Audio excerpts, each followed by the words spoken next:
জামাইবাবু প্রতিদিন রাতে একটা অভ্যাস ছিল যে দিদির সঙ্গে ব্যায়াম করা। আমার দিদি প্রতিদিন সেটা করতে পারত না, তাই অভিজ্ঞা আমাকে রাতে তার স্ত্রীর মতো করে 5 বার ব্যায়াম করালেন। আমি দিদির বিয়েতে অতিথি হিসেবে এসেছিলাম, কিন্তু আমাকেও এই নতুন অভিজ্ঞতার মুখোমুখি হতে হল। আমার দিদির শারীরিক কারণে কিছুক্ষণ একটানা কাজ করতে কষ্ট হয়। যখন তার বিয়ে হয়েছিল তখন আমাকে বিয়েতে যেতে হয়েছিল। সেই সময় আমি ভুলবশত তার ঘরের ভেতরে গিয়ে দেখি যে অভিজ্ঞা খুবই হতাশ হয়ে বসেছিলেন। সেই মুহূর্তে আমাকে দেখে ফেলেন এবং আমি যখন বাইরে বেরোতে যাচ্ছিলাম অভিজ্ঞা আমার পেছনে আসে।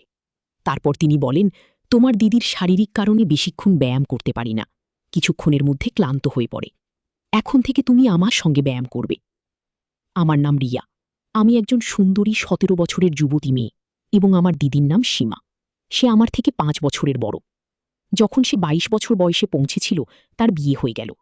আমি তার বিয়েতে তার বাড়িতে এসেছিলাম। দিদির বিদায়ের সময় আমার সৎমা আমাকে কাপড় ভর্তি একটা ব্যাগ দিলেন এবং বললেন, সীমার সঙ্গে 6 দিন থাকা দরকার। আমি চাই যে তুমি তোমার দিদির সঙ্গে যাও, কারণ সে তোমাকে সঙ্গে আসতে বলেছে। মায়ের কথা শুনি আমি ব্যাগটি নিয়ে অভিজ্ঞার গাড়িতে রাখলাম। যখন আমি দিদির পাশে বসার চেষ্টা করছিলাম তখন আমাকে দেখতে পেলেন। আমি পাশের সিটে বসে গেলাম এবং আমরা দিদির শ্বশুর বাড়ি চলে এলাম। দিদির শাশুড়ি তাকে খুব ধুমধাম করে স্বাগত জানালেন। বিয়ের 4 দিন পর তার শাশুড়ি তার বাড়িতে ফিরে গেলেন। তিনি তার ছেলের বিয়ের জন্য 4 দিনের জন্য শহরে এসেছিলেন।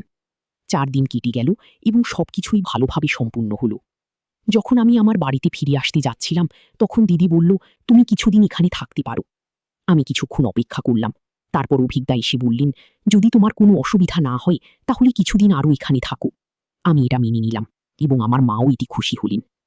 এরপর দিদি আর অভিজ্ঞা বাইরে গেলেন এবং আমাকেও সঙ্গে নিয়ে গেলেন।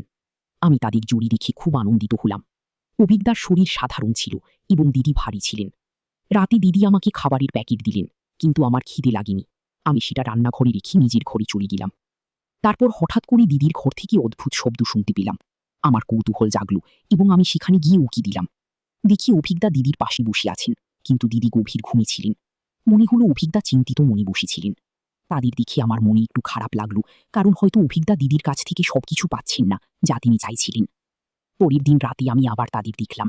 এবারও দিদি গভীর ঘুমিয়েছিলেন এবং অভিজ্ঞা চিন্তিত মনে বসেছিলেন। আমি তাদের মুখে হতাশার ঝলক দেখতে পেলাম। তখন অভিজ্ঞা আমার দিকে তাকালেন। আমি লজ্জিত বোধ করছিলাম যে আমি তাদের দেখেছি। আমি তাড়াতাড়ি আমার ঘরে চলে গেলাম এবং দরজা বন্ধ করে দিলাম। পরদিন সকালে যখন আমি ঘর থেকে বেরোলাম, দিদি আমাকে থামালেন। তিনি আমাকে বললেন যে আমাকে 1 সপ্তাহের জন্য বাড়ি ফিরতেই হবে, কারণ আমার পরীক্ষা আসছে। আমি পরীক্ষার কথা বললাম এবং দিদি আমাকে আর বাধা দিতে পারলেন না। বাড়ি ফিরে আমি আমার পড়াশোনায় মন দিলাম। পরীক্ষার কয়েকদিন বাকি ছিল এবং হঠাৎ করে অভিজ্ঞার ফোন এলো। তিনি আমাকে তাদের বাড়িতে যেতে বললেন। অভিজ্ঞা বললেন, দিদির খুব মন খারাপ করিয়াছি এবং সে বারবার তোমাকে ডাকে। আমি তার কথা শুনে দিদির বাড়িতে চলে গেলাম, কারণ আমি দিদিকে খুব ভালোবাসতাম।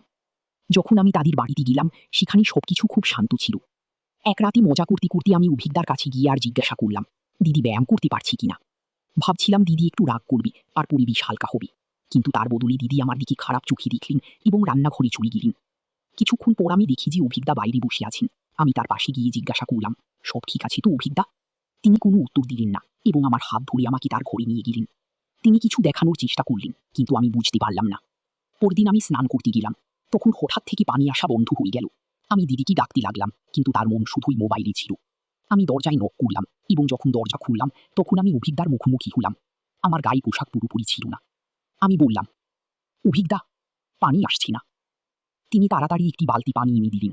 আমি তাড়াতাড়ি স্নান করি বাথরুম থেকে বেরোলাম, কিন্তু দিদিকে কোথাও দেখতে পেলাম না। আমি অভিজ্ঞাকে জিজ্ঞাসা করলাম, দিদি কোথায়?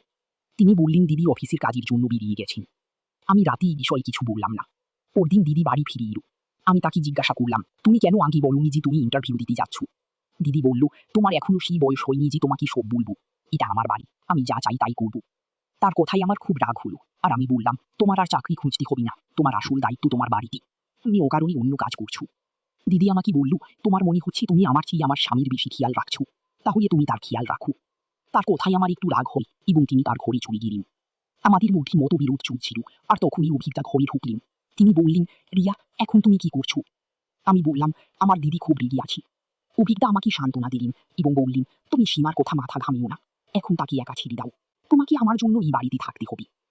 অভিজ্ঞা আমার চোখের জল মুছে দিলেন এবং আমাকে আলিঙ্গন করলেন।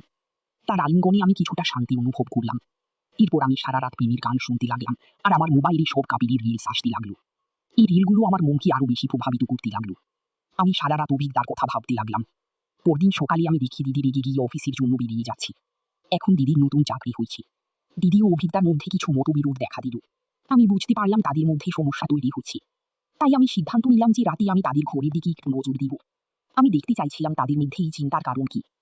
রাতের বেলা আমি তাদের ঘরে গিয়ে দেখি দিদি ও অভিজ্ঞতার মধ্যে কিছু ব্যক্তিগত আলোচনা চলছে। অভিজ্ঞতা সীমাকে নিয়ে ব্যায়াম করাতে চাইছিলেন, কিন্তু সীমাটা পারতেন না। এটাই তাদের সমস্যার কারণ হতে পারে। এই গল্পটি আমাদের শিখিয়েছে যে পারিবারিক সম্পর্কের মধ্যে সততা এবং বোঝাপড়া অত্যন্ত গুরুত্বপূর্ণ। শারীরিক সক্ষমতা এবং সীমাবদ্ধতার প্রতি সহানুভূতি রাখা উচিত, এবং একে অপরের প্রতি দায়িত্ব ও সহানুভূতি প্রদর্শন করা প্রয়োজন। পারিবারিক জীবন সুখী রাখতে হলে উচিত সকলের মতামত ও অনুভূতির প্রতি সম্মান দেখানো এবং সকল সদস্যের প্রয়োজন মেটানোর চেষ্টা করা। এর পাশাপাশি সমস্যা সমাধানের আলোচনা ও সমঝোতার মাধ্যমে একে অপরকে সমর্থন করা উচিত। তো বন্ধুরা, এই গল্পটি আমাদের কেমন লাগলো অবশ্যই কমেন্ট করে জানাবেন। ভালো লাগলে একটি লাইক করে চ্যানেলটি সাবস্ক্রাইব করে নেবেন। ধন্যবাদ।